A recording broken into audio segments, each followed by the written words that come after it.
Assalamualaikum Pak Agus. Saya lihat Pak Agus kok kelihatannya melamun saja. Waalaikumsalam Bu Dewi. Iya nih Bu, saya lagi bingung.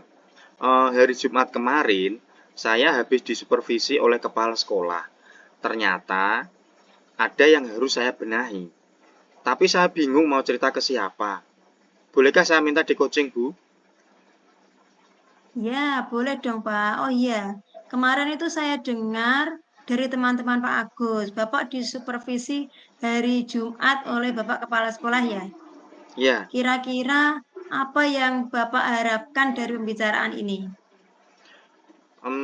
mudah-mudahan dari hasil pembicaraan ini nanti, saya mendapatkan solusi dari pembelajaran kemarin Bu, dan saya tidak bingung lagi. Nah, menurut Pak Agus, dari hasil catatan hasil supervisi, ada yang harus dibenahi. Kira-kira itu bagian apa ya, Pak? Dari hasil catatan supervisi kemarin kepala sekolah, itu metode pembelajaran yang saya gunakan itu menggunakan metode ceramah Bu, dan itu kurang tepat untuk materi saya kemarin. Mm-mm. Metode yang Bapak gunakan kurang tepat ya. Memangnya materi apa sih yang Bapak ajarkan dan metode apa yang Bapak gunakan? Kemarin saya mengajar itu tentang norma di masyarakat Bu, itu di kelas 5. Metode yang saya gunakan itu sebagian besar itu ceramah. Jadi saya juga menampilkan contoh-contoh gambar-gambar kegiatan yang berhubungan dengan norma di masyarakat itu Bu. Mm-mm. Pak Agus terlalu banyak menggunakan metode ceramah ya dalam pembelajaran itu. Begitu kan, Pak? Iya Bu. Bagaimana hasil dari pembelajaran itu, Pak? Hasil pembelajaran yang saya lakukan kurang begitu maksimal, Bu. Kurang maksimalnya apa itu, Pak? Pada waktu proses pembelajaran berlangsung, ada sebagian anak yang tidak fokus dan nilai evaluasi setelah pembelajaran masih ada yang di bawah KKM, Bu. Iya. Wah, kalau begitu tujuan pembelajarannya kurang tercapai ya, Pak. Kira-kira rencana yang Bapak lakukan ke depan supaya motivasi anak-anak itu meningkat dan hasil evaluasi pembelajarannya di atas KKM.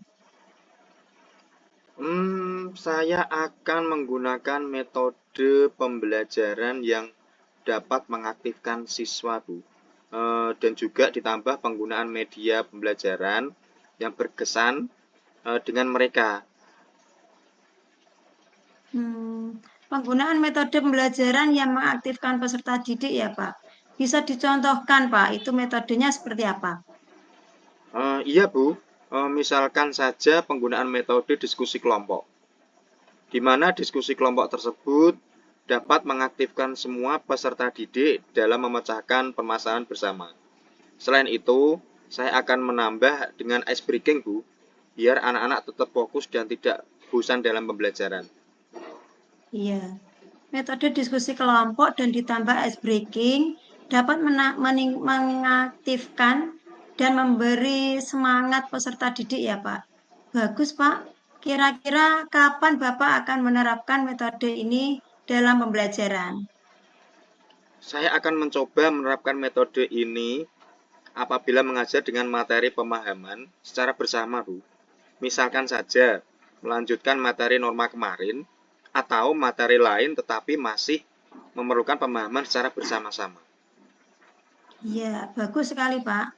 Mudah-mudahan dengan penggunaan metode yang mengaktifkan peserta didik ini, hasil pembelajaran semakin meningkat ya, Pak.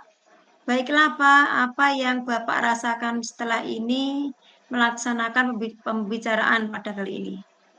Alhamdulillah Bu, saya mendapatkan pencerahan sekaligus mendapatkan ide-ide baru untuk pembelajaran yang akan saya lakukan di kelas.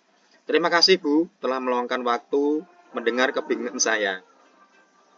Ya, sama-sama ya, Pak. Semoga Pak Agus selalu menggunakan metode pembelajaran yang menyenangkan dan memotivasi peserta didik supaya tujuan pembelajaran tercapai.